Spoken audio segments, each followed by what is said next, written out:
Welcome to the July edition of Sled Shed TV. Today we're going to put on a Boss seat. I purchased this from SS Auto Brokers out in Utah. The guy that owns it, his name is Randy Sugihara. He also makes videos, Alpine Assassination. This is their first video.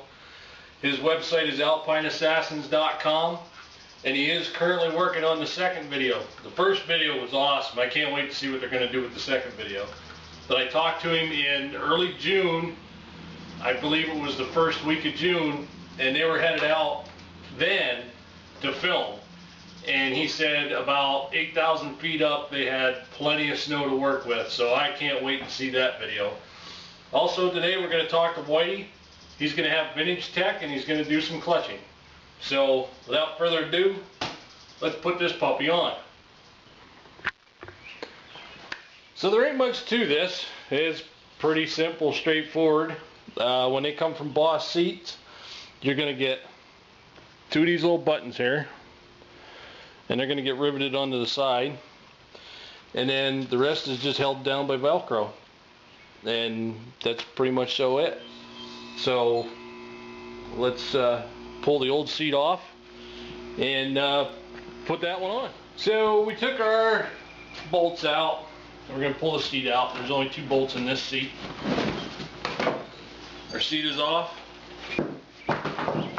Now I already pre-marked, you can see these red lines here. I already pre-marked for our Velcro. The only thing I'm going to have to do is drill in the tunnel for the buttons. So while I'm doing that, let's check in with Whitey and see what he's got today for vintage tech.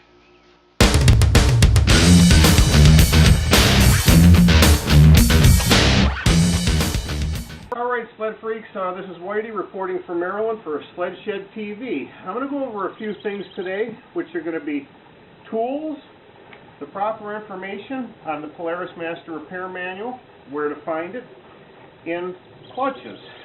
2 different style clutches that came from 1973 or 4 right up to about 1980. And we're going to be rebuilding a 79 TX 340 over the next few installments of Sled Shed TV. Everything is going to be laid out. I'm going to walk you through it step by step. We're going to touch on different spring rates. We're going to touch on the shims for your belt clearances. We'll go through each clutch one at a time, what to look for, how to rebuild, end product, and we're going to go from there. I'm going to step around over to the other side of the table right now and we'll start going. Okay, I'm going to go over some of the tools that we're going to need to break apart one of these clutches, get it off the sled, and then bust the thing apart. Of course, we need your clutch puller. We need a good strap wrench that I'm pointing to right here. I like to use a big hammer, BFH right there, so many mechanics refer to them. I like to use a breaker bar on them rather than the impact. You can strip the threads out on your crank, and you don't want to really go there. Another essential tool is your spider wrench right here. It's fairly large. As you can see, it has a large handle, so you can get a lot of torque on the spiders to bust them apart. The Polaris Master Repair Manual is essential when you do clutches for a couple different reasons. We'll get back to that in a minute. Now I just want to cover what happens with these Polaris closed-face clutches. The problem is you can't see the weights, therefore you can't visually inspect them. What generally happens is the weights get a lot of wobble in them. As soon as they start to wobble and get off center, you can see how far that one is. It cuts a groove in the outside edge and it starts hitting the spider, restricting the clutch from performing properly. There's a couple, I think might be a couple that are a little bit worse here. Here's another one. You can see how far off center is. You can see that line it's cut in it. Common problem right there. Best clutch basically is not going to be used. It's just here for demonstration purposes. Now on the other hand, here's a clutch right here that I just finished. Address those very issues. As you can see how nice and straight the weight comes up, makes contact with the roller. Now you may be wondering what these X's are. I'm going to explain them just in a minute. This is what makes everything work. The pins aren't worn out. Your weights are nice and centered. The rollers aren't flat spotted. I have new buttons in this one, and I play around with some springs from some different spring rates on these. Now we'll get into the clutch I'm going to be rebuilding. Once you get the clutch off the sled itself, it's very important that you mark off the face with the removable sleeve. So you got some marks on there for some reference points. Once you get the clutch off there, you have to find 3 X's. One underneath the cover, one on the spider itself, and the other one on the movable sleeve. And you can see right there. All 3 of those X's have to line up when you put this thing back together for balancing purposes. Now, on to trying to identify the clutches. What happens is, a lot of times these clutches are changed over the course of years. And if you look on the movable sleeve, you'll find a series of numbers, and the last 3 are 324 on that one. Now, to determine what sled that thing originally came off of, you have to get back in your master repair manual and flip to the proper page here. Just give me a second.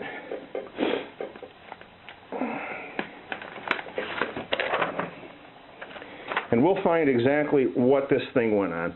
I know for a fact it went on a 1979 TX340, and the 324 is right here along with the information for that particular clutch, which is paramount in determining the internal components of that thing. Like I said, it's easier to pull one of these things off than it is pull apart and put them back together, and that's what a lot of people did. Now we'll move on to some of just the internal components. You have your spider. I have this one broken down with your pins, your buttons, your weights, your washers. I'm going to put a set of 41.5 weights in that thing, and we'll take a look at some weights that are totally wiped out. Right here's a set. You can see where the edge, which we'll resort back to this old clutch, where the edge is just eaten up. There's another one. The weights are trash. The essential thing you have to do is you have to find a good set of weights, some good rollers, some pins, and there's the other X that I was talking about. So as this clutch goes back together, all 3 of these X's, as you'll see shortly, those 2 must line up. We'll take this cover, find the X right there. That X is going to line up right on that tower, and basically you're going to be able to get your clutch back together. Now I'm going to cover a couple of things, and that's going to be getting into spring rates, some off-the-wall clutches that are a little bit older than these in the next installment. But by that time, we're going to be getting into rebuilding this clutch using that spider, the 41.5 weights, which are B weights, and we're going to get back into the Polaris repair manual here, because this is where you can find everything you need to know about weights. They're true to size, and they'll give you a good idea. There were 9, and in this manual it'll tell you what weights went on what sleds, what year, once you decipher the information off this clutch. Like I said, the most important thing is to get your lineup marks all right. Get yourself a good set of weights, non-bushed.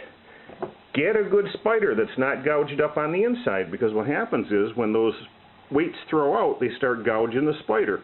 And that's where all the problem comes in, because then your RPM spike, they go through the ceiling and the sled goes absolutely nowhere. So, like I said, we're going to cover some things. We're going to cover some springs on this next rebuild. We're going to cover the spacers that Polaris, I believe, had made 6 or possibly 7 of them in different diameters or different thicknesses for belt clearances, and that's pretty important when you put one of these back together. So, like I said, we're going to just keep on rolling on this project, and just want to give you guys a little insight as to into some vintage Polaris closed-face clutches. And that's Whitey signing off from Maryland for Sledgehead TV. Okay, so a great big thank you goes out to Whitey this week for doing his vintage clutching. The next time he's on, he's going to rebuild a clutch. Probably one of the ones that were busted apart on that table, all those pieces, parts. The seat is now done. The buttons are on, Velcro's in, it's on there, we're ready to go. The next time we're on, we're going to add 6-inch RSI handlebar risers to complement the seat, and it should be ready for the trail. It should actually be pretty nice to ride then. Speaking of the seat, a big thank you goes out to Randy Sugihara from SS Auto Brokers. He got me the seat. This seat was probably the last seat in existence for sale for the Edge chassis, because Boss just so you know, stopped making for the Edge chassis for some reason, I don't know. And also, speaking of him, check out Alpine Assassination video. It's a great video. I showed it to you at the beginning, and they are working on a second one. So with that, everybody have a happy, safe 4th of July weekend, and if we don't see you before, we'll see you on the trail.